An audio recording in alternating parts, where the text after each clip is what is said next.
Hollywood will smile in your face and hate you behind closed doors. Allegedly, that's exactly what's been happening with Denzel Washington. People online swear Denzel is one of the last real men in the business. Loyal husband, serious actor, respectful, classy, grown. But if you listen to the way certain famous people talk about him, you start to hear a different story. You hear about him allegedly checking a major TV star on her own set and telling her, "I'm the director. Don't you tell him what to do." You hear about him confronting Quentin Tarantino over racially loaded dialogue and not doing that conversation quietly in a trailer, but right there in front of everybody. You even hear about that Oscars moment in 2022, the night Will Smith slapped Chris Rock. Will said Denzel pulled him aside backstage and hit him with this line, "At your highest moment, be careful. That's when the devil comes for you." That's not just a pep talk, that's a warning. And depending on who you ask, that moment exposed a quiet rift between Denzel and Chris Rock. Now, I can't tell you what's 100% true in these stories and what's just Hollywood telephone. I wasn't in the room. You weren't in the room. But this is the word on the street.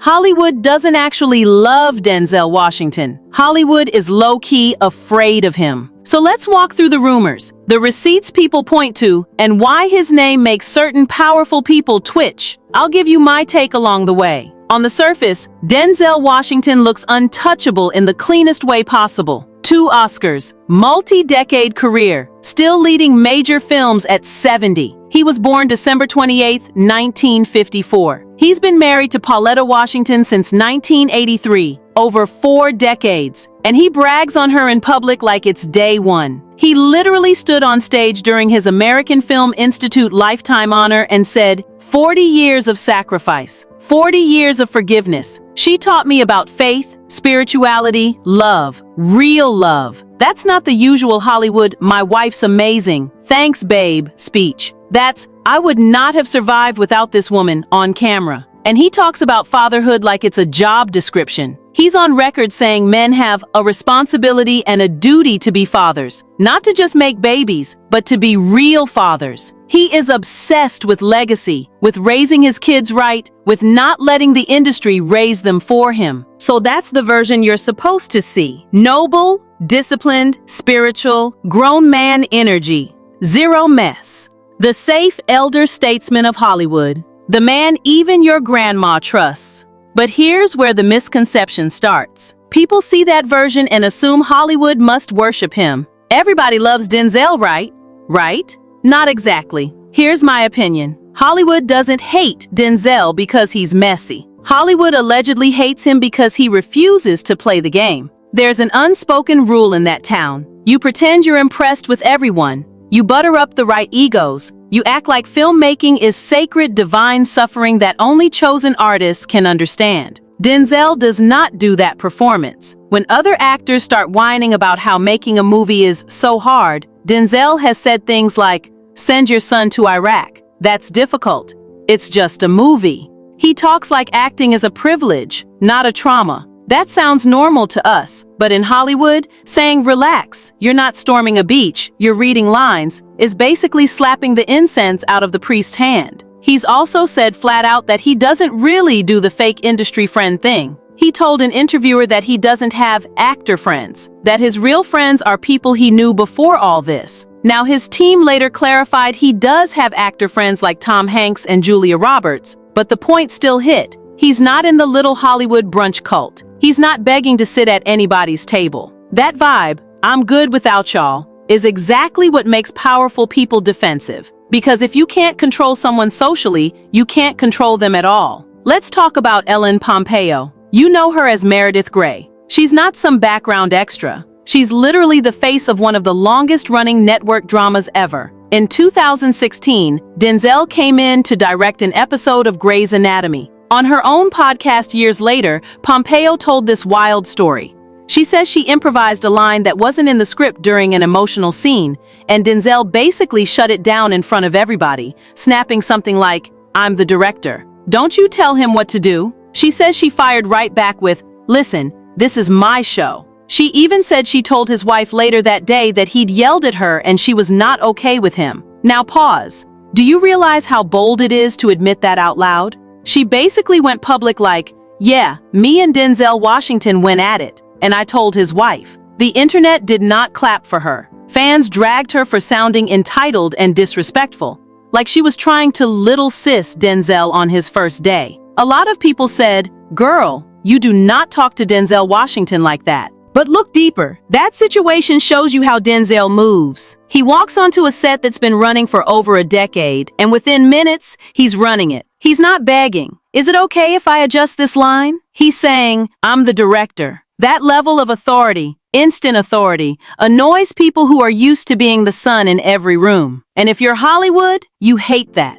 Because the industry survives on hierarchy. You're supposed to earn the right to talk like that. Denzel talks like that everywhere. Go back to the mid-90s. Quentin Tarantino is exploding. Reservoir Dogs, Pulp Fiction, The Golden Boy. Studios are literally hiring him to punch up other people's movies, to give them that Tarantino sauce. One of those movies was Crimson Tide, a submarine thriller with Gene Hackman and Denzel Washington. Tarantino dropped in all these pop culture flex moments, like two Navy guys fighting over who drew the real Silver Surfer in Marvel Comics, and Denzel's character shutting it down with, "Everybody who reads comic books knows Kirby's Silver Surfer is the only true Silver Surfer." That's textbook Tarantino banter. But allegedly, not everything he added was just nerd talk. Reports say Tarantino also brought in racially loaded lines, and that typical Tarantino edge where he'll write characters using certain slurs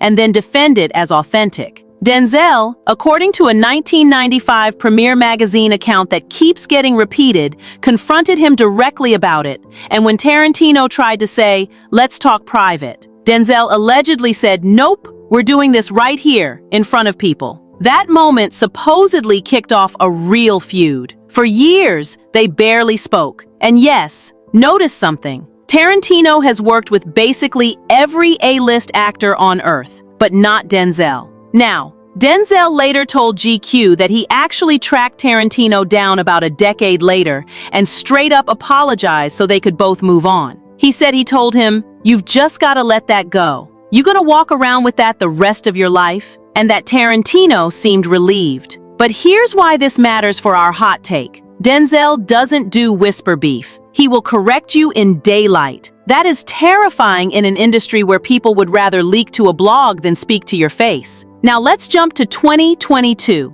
the Oscars. Will Smith walks on stage and slaps Chris Rock on live TV. The room freezes. The internet breaks. That night becomes culture. In the chaos, Denzel Washington and Tyler Perry are seen pulling Will aside, calming him down, even praying with him backstage. Later, Will tells the world that Denzel told him, "At your highest moment, be careful. That's when the devil comes for you." That quote instantly turned into a meme, a sermon, a tattoo template, everything. Denzel sounded like Hollywood's spiritual uncle. But the internet did point out something. Where was that same warmth toward Chris Rock? Rock had just gotten humiliated in front of the entire planet, and a lot of people felt like he was standing there alone, trying to keep the show moving while everyone swarmed Will. So fans start whispering, wait, does Denzel actually rock with Will more than Chris? Is there tension there?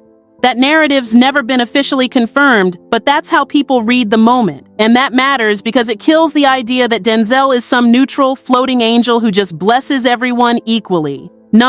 He has loyalties. He picks who to pour into. He moves by his own internal code, not whatever PR would recommend. Hollywood hates that kind of independence too. You're supposed to act like Switzerland. He acts like Denzel. Something else people love to quietly debate. Would Denzel Washington ever do a Tyler Perry movie? Let's be real. Tyler Perry is one of the most powerful writer-producer actors in the business. He's built an empire. He's a billionaire. He literally created his own studio lot. But his work, especially the Medea era, gets slammed constantly for what Spike Lee once called coonery and buffoonery, meaning the characters lean on painful stereotypes for laughs. Perry defends himself by saying his critics are out of touch, highbrow, and almost classist about Black stories. He says his characters come from real communities, real pain, and real situations that Hollywood usually ignores, and that people who hate his work are basically telling poor Black audiences their stories don't matter. Now look at Denzel. He's extremely choosy. He treats his image like it's historical record. He talks about dignity, legacy, faith, fatherhood, marriage, being a present Black man in his family. He is not here for anything he thinks cheapens that. So fans whisper,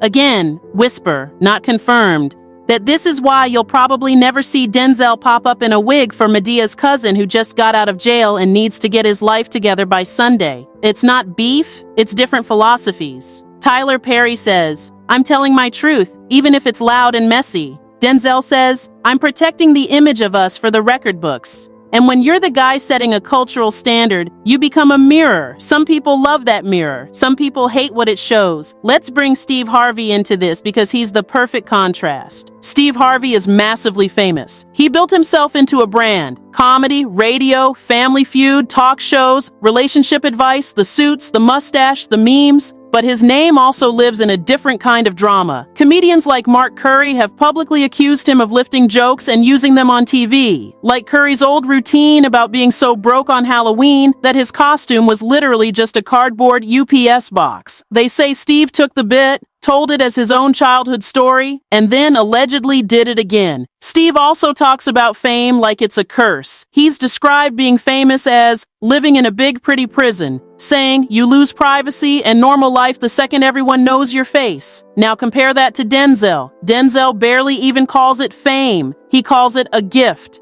an opportunity. He says making movies is not suffering. He refuses to act like celebrity trauma is the same as real-world trauma. And here's the part Hollywood really can't stand. Money-wise, Denzel is fine. Public estimates put his net worth well into the 300 million plus range. And at his age, around 70, he's still starring, still producing, still stepping behind the camera, and now even helping his kids get their own films made. His son Malcolm just directed The Piano Lesson, based on August Wilson, and the whole family is involved. That's power that doesn't have to beg anyone. So ask yourself, if you're an industry built on ego, control, and image, do you love the guy who doesn't need you, calls you out to your face, won't play the humiliation game, won't fake friend you, and still walks away rich, respected, married, and worshipped by the public? Or do you quietly resent him? Because from Ellen Pompeo telling stories about how he yelled at her on her own set, to Quentin Tarantino still never casting him, to people side-eyeing his choice to comfort Will Smith instead of Chris Rock on the biggest stage in the world, the pattern is there. This isn't about Denzel being difficult. This is about Denzel refusing to bend. And Hollywood, which runs on bending, allegedly hates that. So here's where I land. Hollywood doesn't hate Denzel Washington because he's toxic. Hollywood hates him, allegedly, because he's proof you don't have to sell your soul, fake your friendships, or throw your family in the trash to be legendary. He's worth hundreds of millions. He's been with the same woman for over 40 years and publicly thanks her for saving his life. He talks to men about being real fathers, not just DNA donors. He'll check you to your face if you cross a line. And when the biggest live TV meltdown of the decade happened, the room still turned to him for guidance. That's not Hollywood's favorite nice guy. That's Hollywood's conscience. And nobody likes the person who reminds them who they really are.